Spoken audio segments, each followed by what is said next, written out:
Colorado, 2018. Porch lights glow in the dark, sprinklers hiss across trimmed lawns, children's bikes lie sideways in the driveways. It's the kind of neighborhood where folks wave at each other from the mailbox, dogs bark, and people tell themselves that monsters live elsewhere. But monsters don't always live somewhere else. Sometimes they're right here. They sit beside you and watch TV with you. They kiss you goodnight, they pass the peas and the potatoes, they're framed on the photographs on your wall, all while in the background, something dark and sinister is stirring. This is the story of a coward, a narcissist, a psychopath in a polo shirt and sunglasses. A man who smiled for Facebook videos, played the role of the doting father, and then did the unthinkable to his wife and two small children. This is the story of family annihilator, Chris Watts. And if you think you've heard it before, you have not heard it like this. So pull your chair closer to the fire, keep your lantern lit, and don't look away because tonight evil does not lurk in the shadows. It is staring at you from across the dinner table.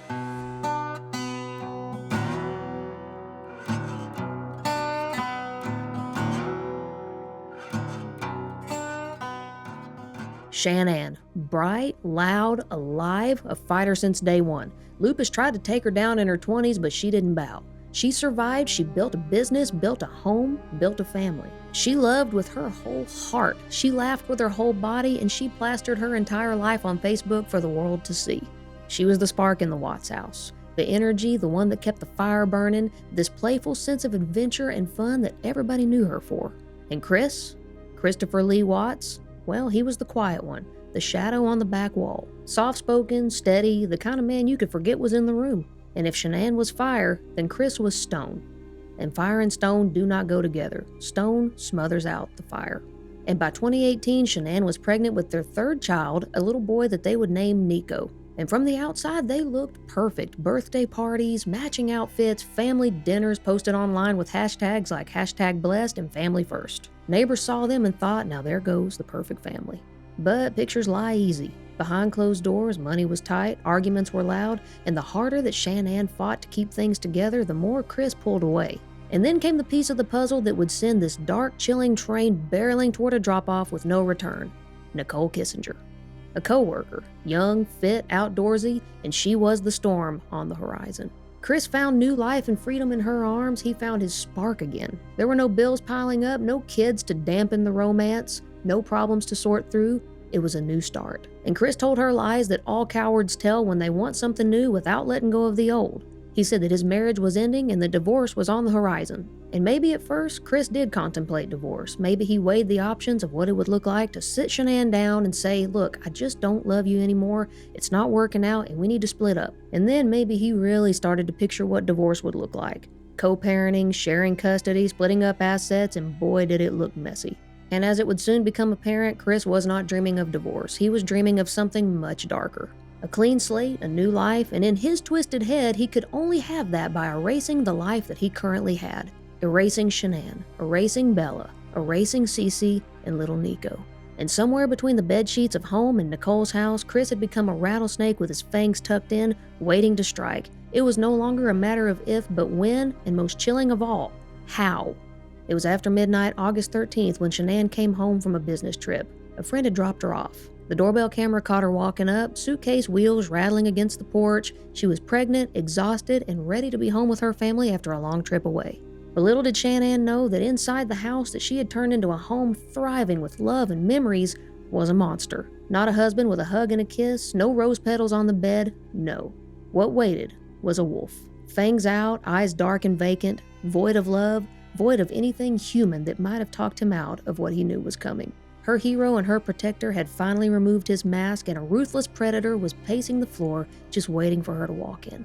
Chris Watts was a psychopath, and here's the thing about psychopaths. They don't walk around parading their evil with red eyes and devil horns. They don't make it obvious, they blend. A psychopath feels no remorse, no guilt. They can't step into your shoes and go, now how would that make me feel?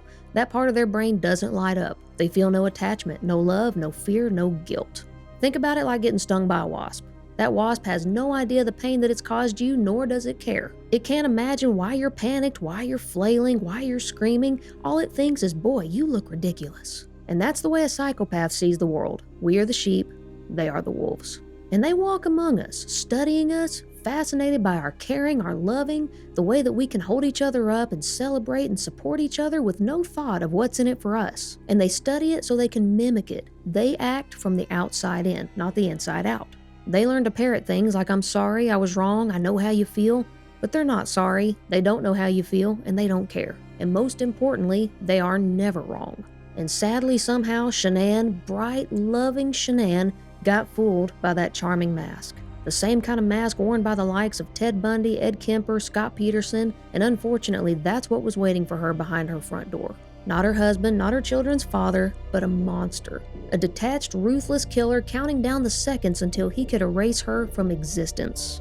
According to his own confessions and the evidence left behind, the tragic chain of events began in their bedroom as Shanann was getting ready to go to sleep. Chris climbed on top of her and closed his hands around her throat. She fought, she clawed, she tried to scream, she tried to suck in air, anything she could do to save her own life. But he pressed down until the life was gone. 15 weeks pregnant, Shanann was gone, and now Nico was also gone. Chris would later state that he knew for sure when she was gone because she had soiled herself. He said that there was black mascara stains that had run down her face as she fought for her life. And even with that horrifying sight filling his eyes, it wasn't enough to snap him out of it for him to go, "What am I doing?" It wasn't enough to break him. He was committed, and he finished her. He then wrapped her body in a bed sheet. The bed sheet that they had slept in together as a couple, made love in, conceived their children in, including his now deceased son, Nico. Coldly and chillingly, he hauled her corpse down the stairs, and then, most horrifying of all, this wolf, this monster, turned down the hallway and looked in the direction of his two small children, Cece and Bella. They were now awake and asking, what's going on? What's wrong with Mommy? Now, children have nightmares from time to time, but those two babies had no way of knowing that the worst nightmare imaginable was staring at them from down the hallway, and that nightmare was the man they called Daddy. Bella, just 4 years old, Cece was 3, and they trusted him whenever he said that Mommy wasn't feeling well and then led them down to the garage and into the backseat of his pickup truck. The same back seat where Shanann's body was wrapped up like garbage and lying in the floorboard. They asked the questions that only children can ask. What's wrong, Daddy? What's wrong with Mommy? He said nothing. Chris then climbed into the driver's seat, started up the truck, and pulled out onto the street. And at that point, that work truck was no longer a work truck, but a hearse. And right then in that moment, even though the girls were still alive in the back seat, Chris had already murdered them. He was already committed to it. They just didn't know it. Now, by mid-morning, Shanann's best friend, Nicole Atkinson, knew in her gut something was very wrong. Shanann had missed a doctor's appointment, which was very out of character for her. Shanann, who lived on her phone, was constantly on social media, and very communicative, was now radio silent, and this sent huge red flags to Nicole. And when she saw Shanann's car in the garage with the car seat still in there and there was no answer to the door, she called the police. And that's the kind of friend you pray for. The one who doesn't put it off till tomorrow, doesn't give it the benefit of the doubt. Nicole Atkinson was Chris Watts' worst enemy, and she didn't even know it. The police arrived, and Shanann's car was in fact still sitting in the garage with the car seat still strapped in. Her shoes, her phone, her purse, everything that she left behind, it was just like she had vanished into thin air. A pregnant woman doesn't just walk out without her shoes, her purse, her keys, her medication. It just doesn't happen, and believe me, the police knew it. And Chris wasn't there. He was at work. Even with police at his house and friends raising hell, people worried and concerned, it took him forever to get home. Think about that. Your wife, your babies, unaccounted for, nobody can get a hold of them, and you can't be bothered to put the pedal to the metal and get home. When Chris finally did pull up, his mask was already slipping and the police body cam caught all of it. Chris was standing there in the doorway, hugging himself, arms tight across his chest like he was trying physically to keep his dark, sinister secret from spilling out all over the place. He was rocking side to side, smiling at the wrong times, laughing when nothing was funny. He was way too talkative when he should have been quiet, and way too quiet when he should have been talking. The officers were walking through the house, asking Chris simple questions like where would Shanann go? What friends might she be with?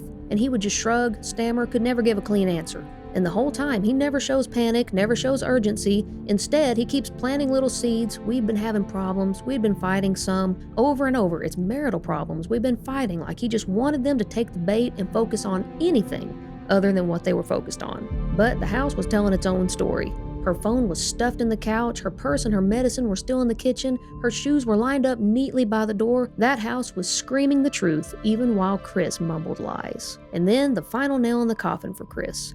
His neighbor brings out camera footage, hoping it might lend some clues as to where Shanann could have gone. Maybe it had caught her leaving or leading the children away, taking an Uber, or worse, being taken against her will. There was only one way to find out. And chillingly, instead of showing Shanann leaving of her own free will, a sliver of the truth was revealed. The camera footage showed early that morning before the sun came up, Chris backing his truck into the driveway, backing the bed of the truck into the garage out of sight of the camera. And there on that grainy tape is Chris Watts, making trip after trip, loading heavy, awkward things into the truck, shoulders slumped under the weight. And I'm not talking about the weight of what he was carrying. I'm talking about the weight of what he had just done. And right there in that living room, as Chris Watts, the police, and the neighbors are watching this footage, Chris is hugging himself, he's pacing, he's not acting right, and the neighbor clocks it. And the neighbor even pulls the police aside and goes, "He's not acting right, he's nervous." And boy was he nervous. And he wasn't nervous because his family was missing.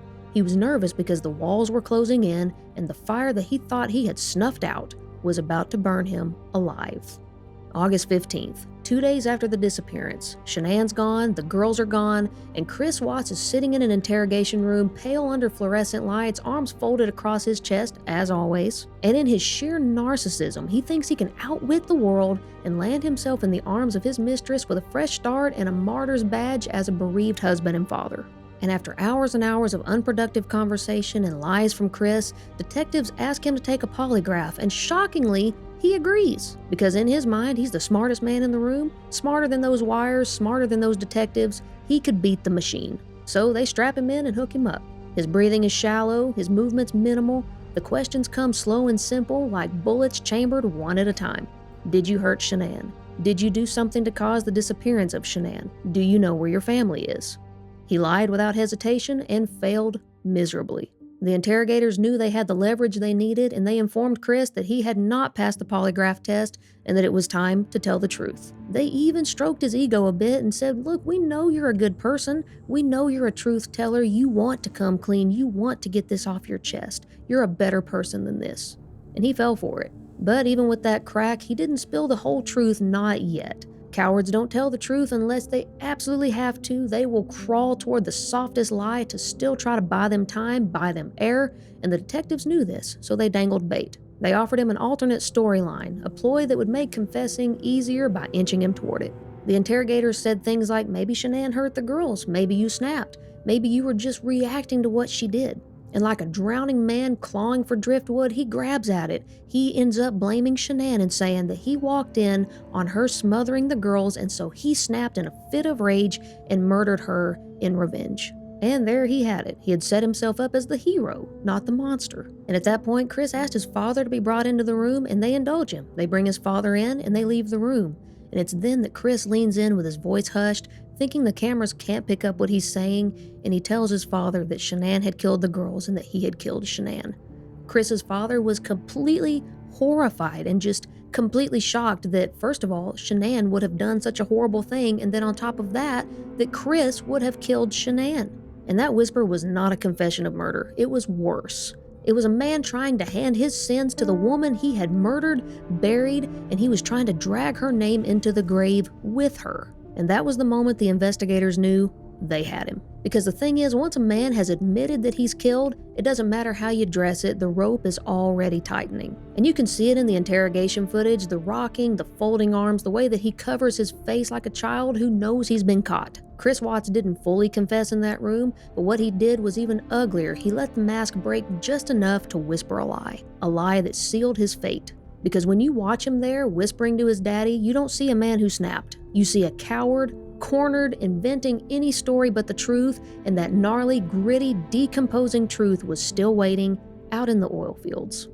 The soft confession interrogation technique worked. It wasn't long until he told interrogators every hair-raising detail of what had really happened to his family. And indeed, those details were enough to scar even the most seasoned investigators. And the truth is, in the wee hours of August 13th, Chris had strangled Shanann in their bed, pressing his hands into her throat until she stopped fighting, until Nico's heartbeat went silent inside of her.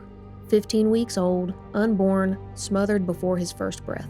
And then Chris dragged Shanann's body down the stairs, wrapped in a sheet, leaving behind hair strands and broken fibers that told the story better than he ever could. But the nightmare was not over. Bella, 4 years old, wide-eyed, old enough to know something was terribly wrong. Cece, only 3, still half dreaming. Chris loaded Shanann into the floorboard of the back seat and then put the girls in the back seat with the dead corpse. And then he took off with the girls believing that they were safe. And then he made the 30 or 40-minute drive out to the oil fields where he worked. And just imagine what might have been going through those little girls' heads as they ride in silence.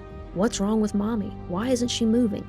And their daddy never answered. Most likely, he just gripped the wheel, kept his eyes on the road, and kept silent while Shanann's body got colder and colder by the minute. When they reached the oil site, Chris grabbed a shovel and began digging a shallow grave and threw Shanann in while the girls watched. And then Christopher Lee Watts, the wolf in sheep's clothing, turned to his daughters. Cece was first. He smothered her with his own 2 hands using the blue Yankees blanket that still smelled like their home. She was 3, she was tiny, she might have fought for a few seconds, but it probably didn't take long for her to go limp. She was no match for the chiseled, muscled man who had decided that she didn't deserve to grow up. And Chris, he had decided that that fresh start was worth the price, and this was just a necessary hassle to get through to start his new life with his mistress Nicole.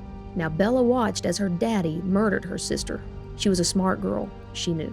When Chris started walking toward her, she begged, she protested. And the autopsy shows that she bit her tongue and her lip and that she fought back. And according to Chris, in a later confession, her last words were, "Daddy, no."